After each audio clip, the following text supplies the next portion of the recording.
Jerol Sinagini would have been 31 years old. Phoenix police detectives just working on the case and finally able to crack and find out that his remains were discovered last month. They were able to make that identification, and then this month they released that name. His family, of course, heartbroken to find out who it was.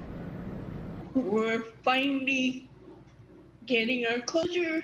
Jerol Sinagini was reported missing in January 2020. I had hope that he would, be in our presence once again. And that hope just broke completely and came crashing down, and it was very painful. In January of this year, a hiker in the South Mountain Preserve found a human skull. Last month, Phoenix police detectives used DNA testing and found a match. My heart breaks. We had to go through to put my son to rest. Jerol was 28 when he disappeared, leaving behind a pregnant wife and a family who loved him. A member of the Navajo Nation, he is described by his family as funny, loving, and outgoing. He was a husband at the time, and he was a father of 3 children, and he actually had a baby on the way, and she was born that March after he went missing. Detectives are investigating this as a homicide, but have not come forward with any leads. His family wants nothing more than a crack in the case. Whoever did this to him is out there, and it's scary that this person is probably still walking amongst my nieces and my nephew out there in Phoenix. Jerol's sister, Kayleen, says she shares his story not just for her family, but for the families of all missing and murdered Indigenous people. Reporting live outside Phoenix Police Headquarters, Marissa Sarbach, Fox 10 News. Other news, update now on a missing persons case out of the West Valley. It's involving a father and son. So the Maricopa County Sheriff's Office says they have now found 25-year-old Dalton Holving. They found him at a home where he had been shot several times. He was still alive. But deputies say they found 2 other bodies inside the same home. The agency didn't say where the home is, but they say 2 people were arrested. Dalton's father, 51-year-old Chad Holving, has also been reported missing now. He has not been found. So he was reported missing on August 2nd. Again, we don't know the circumstances behind this. We will continue to update the story as we get more information. Tonight at 10, Tempe police are still trying to sort out a mess at Arizona Mills Mall. Reports of an assault were called in around 5 this evening. Several suspects are on the run tonight, and a large police presence is still on the scene. Lauren Clark is live with the latest. Lauren.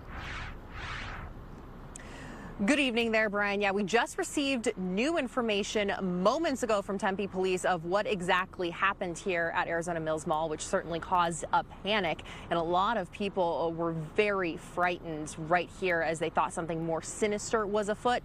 We've learned that this was an assault that was started by what police say was a shoplifting incident. So they say this happened just before 5 p.m. And according to officers, it happened at one of those standalone kiosks. So, those kiosks that you can buy things as people are walking around the mall. They say it was right there. They say 3 suspects attempted to take something from one of the kiosks. According to police officers, the person at the kiosk tried to take it back. They say a physical altercation ensued, and they say that kiosk victim was pushed and suffered a laceration to his head, some type of cut there as a result. No weapons were used, but still amongst the sounds there lot of chaos and confusion. People thought something really bad was happening. They say they saw a lot of people just running out in sheer fear. It caused a ripple effect, apparently, as some shops were even closing down their gates. Witnesses tell me. I spoke to several of them as they were leaving the mall. This is what they had to say. Take a listen. But everyone just kept running. We saw a lot of people running. After that, a person in the store said, close the gates, that head to the back, where we all hid in the back for a while. Pretty scary and hectic. There was people following and whatever entrance everyone found, they got out. I was so scared. I didn't even know what to do. Yeah, really frightening stuff there.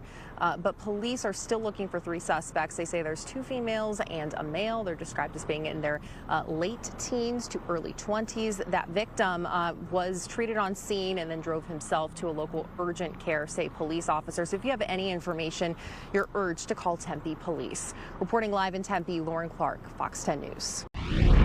We're learning more tonight about a woman arrested after police say her dog bit 2 police officers following a pursuit in West Phoenix. It happened over the weekend. The suspect has been identified as Mary Clifton, and she faced a judge on serious charges. Fox 10's Marissa Sarback has new reaction tonight.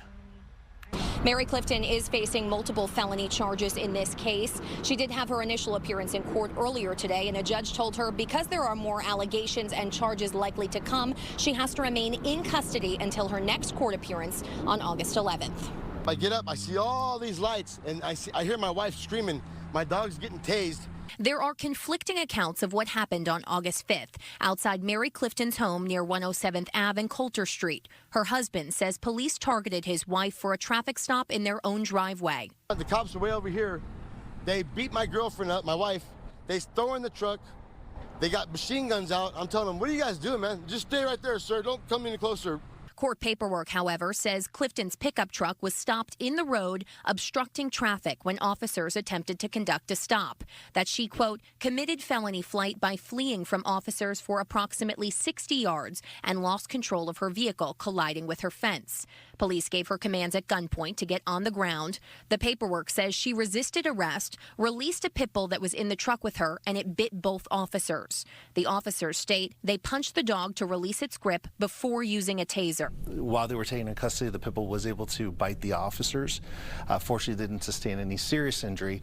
However, had to use a less lethal tool to get the dog off of them. Clifton had her initial court appearance early this morning. Ms. Clifton, you were arrested, and I found probable cause for unlawful flight from law enforcement, a Class 5 felony, aggravated assault, a Class 5 felony, resisting arrest, Class 6 felonies, 2 counts of that. The responding officers in their initial report wrote that this is not the first time Mary Clifton has fled from law enforcement. They say at an earlier date she had done the exact same thing from a marked Phoenix police car and uniformed officers. Reporting outside Phoenix Police Headquarters, Marissa Sarback, Fox 10 News. A Valley man is out of work after 2 of his trucks are stolen. This is a look at them. He uses the trucks to earn a living transporting other vehicles. Marissa Sarback is live with more on this story tonight. Marissa.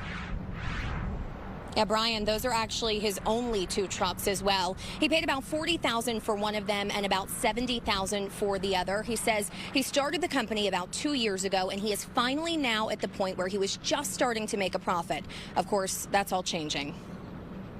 It's a nightmare to wake up and see, your income just gone. Dan Van always parks his work trucks in front of his South Phoenix home near Baseline and 35th Avenue. Over the last 2 months, both were reported stolen to Phoenix police, meaning he's unemployed, and the customers that rely on his business, Bose Automotive on Wheels, have to figure something else out. I have to call them and cancel, because one of them been booked for over a month. I usually do it all the time, because school's starting back and college kids, so I usually transport them, and now I got to call and cancel them. They depend on me because I'm pretty quick when I do it. After a long career as a driver for other companies, Dan was finally able to save up enough money, buy a couple of trucks, and call himself a small business owner. 2 trucks, and one I just got out the shop, paid $7,000 to get out the shop and didn't even get it, and it's gone. And then the other one spent $20,000 to get it fixed, and it's gone. The 2011 silver F350 has aftermarket fenders on it and tinted windows. It was reported stolen on June 24th. The maroon 2018 Dodge Ram has tinted windows and some damage on the back end from the gooseneck trailer. It was reported stolen on August 5th. He's hoping someone sees them and reports them. It means a total loss, it's like rock bottom right now. So it's a big loss. It's stressful, that someone, something that I work hard for. Dan says in the meantime, he is going to try and get work with another auto transporter. He is also asking anyone with information to come forward to Phoenix Police, and he says hopefully do the right thing. Reporting in Phoenix, Marissa Sarback, Fox 10 News.